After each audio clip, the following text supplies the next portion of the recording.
السلام علیکم ورحمۃ اللہ وبرکاتہ۔ الحمدللہ ثم الحمدللہ، اللہ تبارک و تعالیٰ کے فضل و کرم سے آج ہمارا یہ 129واں درس ہے، اور آج اس درس میں سورہ بقرہ کی 200، 201 اور 202 یعنی کہ 3 آیات کی تلاوت کا شرف حاصل کریں گے، اور اس کا ترجمہ و تفسیر مختصراً بیان کریں گے۔ سماعت فرمائیے اور دعا فرمائیے کہ اللہ تبارک و تعالیٰ خیر کا معاملہ فرمائے۔ الحمدللہ رب العالمین، نحمدہ و نصلی علی رسولہ الکریم، اما بعد، قال اللہ تعالیٰ فی شان حبیبہ ان اللہ و ملائکتہ یصلون علی النبی یا ایھا الذین آمنوا صلوا علیہ وسلموا تسلیما۔ اللہم صل علی سیدنا نبینا شفیعنا حبیبنا مولانا محمد وبارک وسلم۔ فاعوذ باللہ من الشیطان الرجیم، بسم اللہ الرحمن الرحیم۔ فَإِذَا قَضَيْتُم مَّنَاسِكَكُمْ فَاذْكُرُوا اللَّهَ كَذِكْرِكُمْ آبَاءَكُمْ أَوْ أَشَدَّ ذِكْرًا۔ فَمِنَ النَّاسِ مَن يَقُولُ رَبَّنَا آتِنَا فِي الدُّنْيَا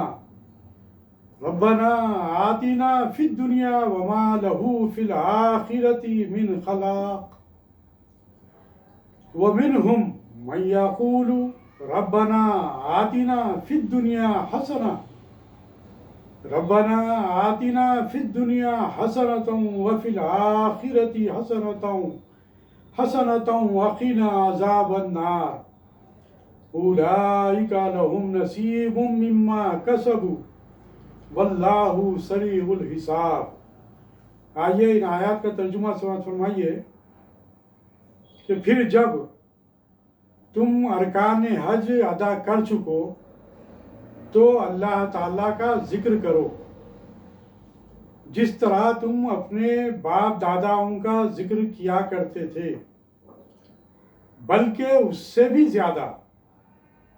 پس بعض لوگ وہ بھی ہیں جو کہتے ہیں، اے ہمارے رب، ہمیں دنیا میں بھلائی دے۔ ایسے لوگوں کا آخرت میں کوئی حصہ نہیں۔ اور بعض لوگ وہ بھی ہیں جو کہتے ہیں، اے ہمارے رب، ہمیں دنیا میں نیکی دے اور آخرت میں بھی بھلائی عطا فرما، اور ہمیں عذاب جہنم سے بچا۔ یہ وہ لوگ ہیں جن کے لیے ان کے اعمال کا حصہ ہے، اور اللہ تعالیٰ جلد حساب لینے والا ہے۔ آئیے ان آیات کا ہم اس کے الفاظ کو پیش نظر رکھتے ہوئے کچھ تفصیلات یہاں پر رکھیں گے۔ سماعت فرمائیے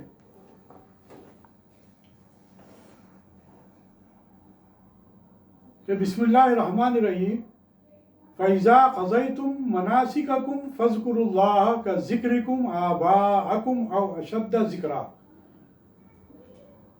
پس جب تم حج کے افعال یعنی کہ حج پورا کر لو تو جیسے اسلام سے پہلے اپنے باپ دادا کو یاد کیا کرتے تھے، اسی طرح بلکہ اس سے بڑھ کر اللہ کو یاد کرو۔ قضیتم یعنی کہ پورا جب کر چکو۔ یہ لفظ قضا سے نکلا ہے، جس کے معنی بجا لانا یا کر چکنا، خصوصاً عبادت ادا کر دینا۔ مناسککم اپنے حج کے کام۔ مناسک سے مراد وہ مراسم اور عبادت ہیں جن کا تعلق حج سے ہے۔ انہیں مناسک کے علاوہ شعائر بھی کہا جاتا ہے۔ اصطلاح حج کی عبادتوں کے لیے مخصوص ہے۔ جاہلیت کے زمانے میں دستور تھا کہ حج سے فارغ ہو کر حاجی مینا کے میدان میں 3 دن یعنی کہ 10 ذی الحجہ، 11 ذی الحجہ اور 12 ذی الحجہ سب جمع رہتے۔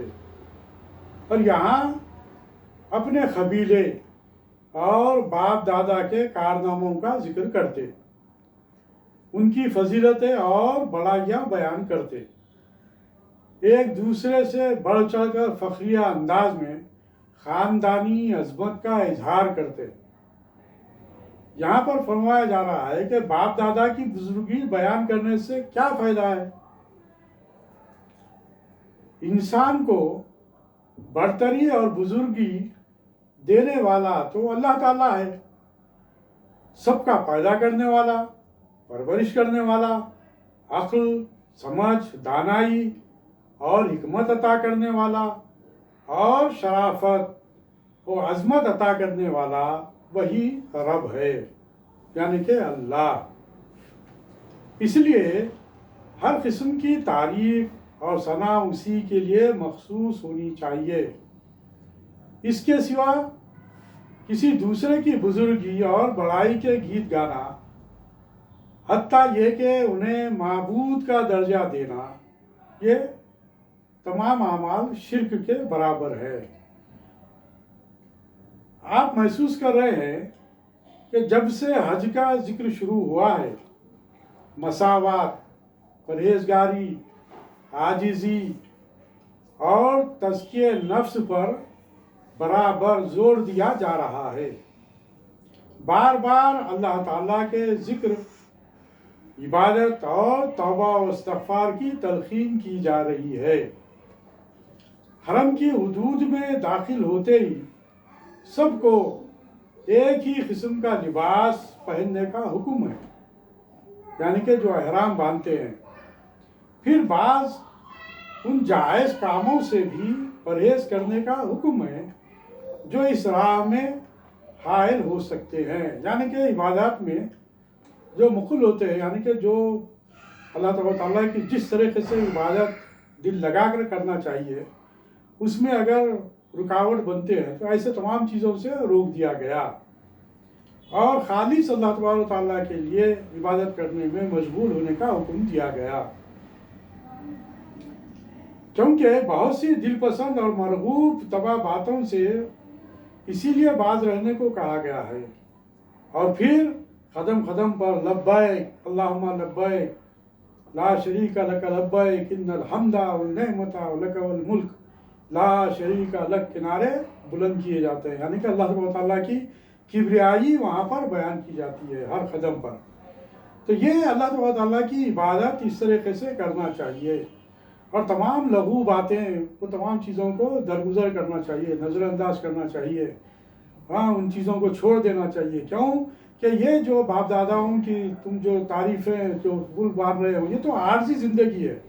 انسان کی جو زندگی ہے عارضی ہے، اس کے جو بھی مقامات جو دنیا میں حاصل ہوئے یا ان میں جو بھی بڑا پن تھا وہ تھا، یہ سب چیزیں تو ختم ہو گئی اور ختم ہونے والی ہیں۔ تو ان چیزوں سے اللہ تعالیٰ نے روک دیا، منع کیا۔ کہنے کا حکم ہے کہ مسلسل ذکر الہی کی ہدایت کی گئی، یعنی کہ یہاں پر جو بات بتلائی گئی وہ یہ کہ اللہ تعالیٰ کے ذکر میں مشغول رہو، یہ چیزیں چھوڑو، قصے کہانیاں، اپنے باپ دادا کی بڑائی بیان کرنا چھوڑو، اسے ترک کرو۔ اس کے بجائے جو رب ہے ہمارا، جو اس نے ہم کو سب کچھ عطا کیا، اس کی کبریائی بیان کرو، اس کی حمد و ثنا بیان کرو، اس کی عبادت میں مشغول رہو، یہ یہاں پر حکم دیا گیا۔ عبادت کی یہ خصوصیت صرف اور صرف اسلام ہی میں پائی جاتی ہے۔ ہمیں چاہیے کہ اللہ تعالیٰ کے ان احکام کو غور سے سنیں، سمجھیں اور ان پر عمل کریں، زندگی کی اصلاح کریں، حرام اور ناجائز چیزوں سے پرہیز کریں، اس کا ذکر بلند کریں، لوگوں کو راہ حق کی دعوت دیں اور اپنے اندر تقویٰ پیدا کریں، اور دنیا کی قوموں کے لیے اچھے اخلاق اور بہتر اعمال کا زندہ نمونہ بن کر مثال قائم کریں۔ آگے آئیے اللہ تعالیٰ کا ارشاد فرما رہا ہے کہ فَمِنَ النَّاسِ مَن يَقُولُ رَبَّنَا آتِنَا فِي الدُّنْيَا وَمَا لَهُ فِي الْآخِرَةِ مِنْ خَلَاقٍ۔ پھر کچھ لوگ تو وہ ہیں جو کہتے ہیں اے ہمارے رب ہمیں دنیا ہی میں دے دیجئے اور آخرت میں ان کا کوئی حصہ نہیں ہے۔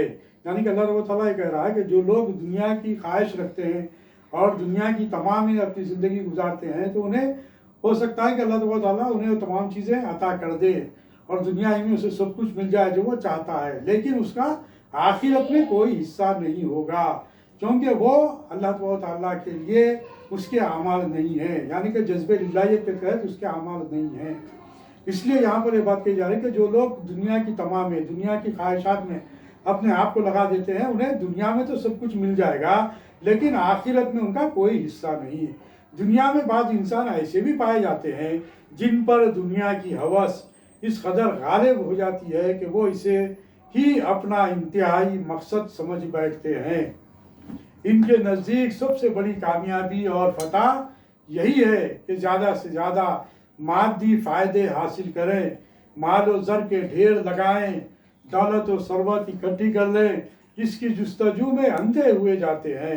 دنیا کے یہ طلبگار حرص و لالچ کے پیکر میں پھنس کر اپنی آخرت، اپنی عاقبت اور حسن انجام کو بھی اس دوڑ دھوپ میں قربان کر دیتے ہیں۔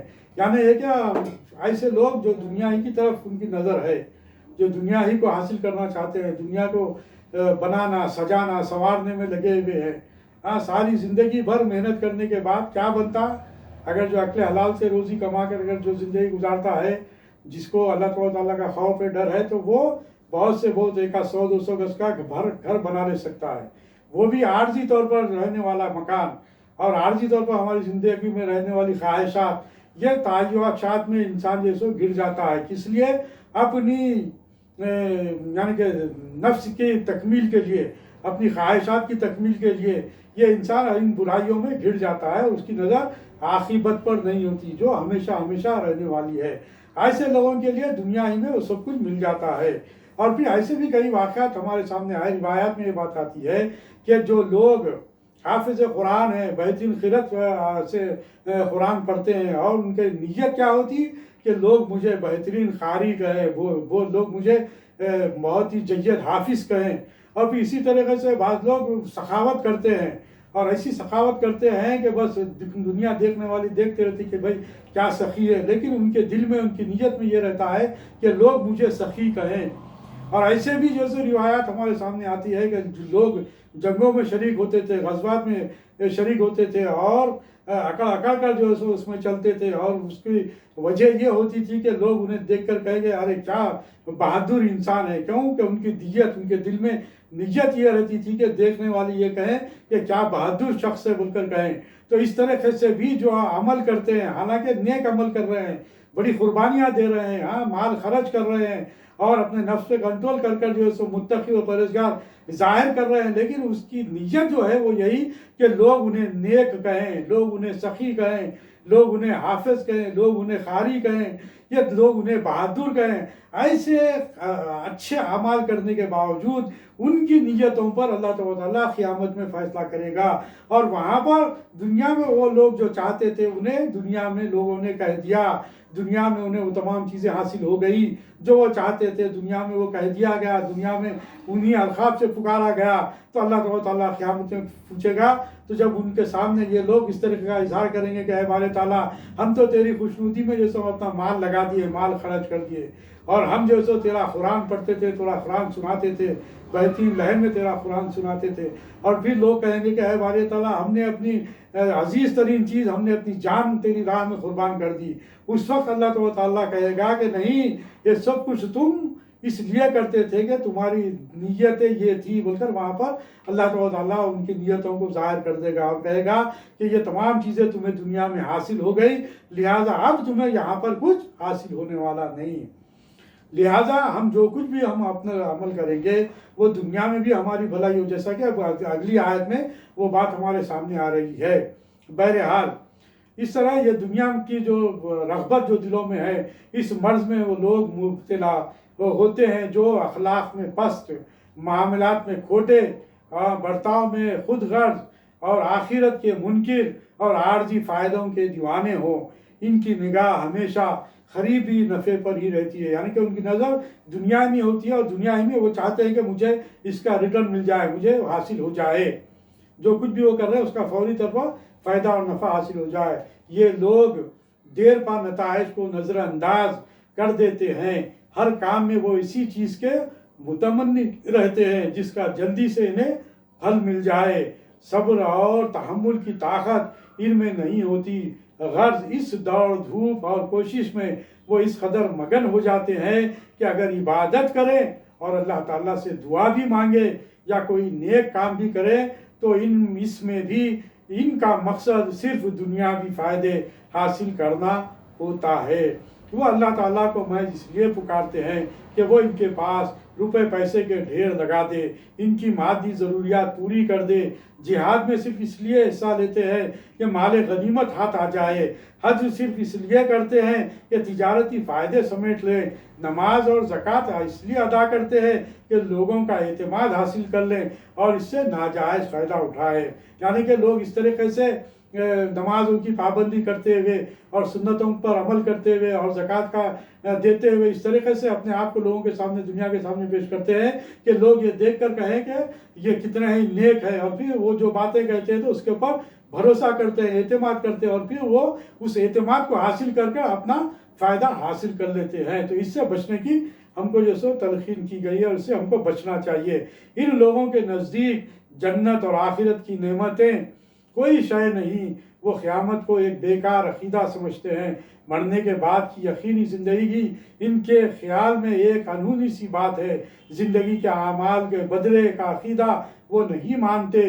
ان کے نزدیک زندگی صرف دنیا ہی کی ہے اور کامیابی صرف دنیاوی ہی ہے۔ یہ لوگ کھلی گمراہی میں مبتلا ہے، یہ منافقانہ اور کافرانہ روش اختیار کیے ہوئے ہیں۔ حقیقت یہ ہے کہ دنیا ہماری مسلسل زندگی کا ایک مختصر سا حصہ ہے۔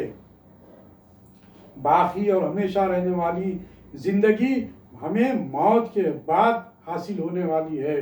اس کا آرام یعنی کہ بعد مرنے کے اس کے آرام اور کامیابی اصل کامیابی ہے، یعنی کہ اخروی جو زندگی ہے وہ کامیاب ہو جائے وہ اصل کامیابی ہے۔ چاہیے تو یہ کہ اپنی دنیا کی اس زندگی کو اس طرح استوار کریں، اس طرح گزاریں کہ یہ ہماری آنے والی زندگی کے لیے کامیابی کا زینہ بنے۔ اب آئیے 201ویں آیت میں اللہ تعالیٰ کیا ارشاد فرما رہا ہے کہ وَمِنْهُمْ مَنْ يَقُولُ رَبَّنَا آتِنَا فِي الدُّنْيَا حَسَنَةً وَفِي الْآخِرَةِ حَسَنَةً وَقِنَا عَذَابَ النَّارِ۔ اب قرآن مجید جو ہم کو جو دعا سکھلاتا ہے وہ یہ دعا سکھلاتا ہے۔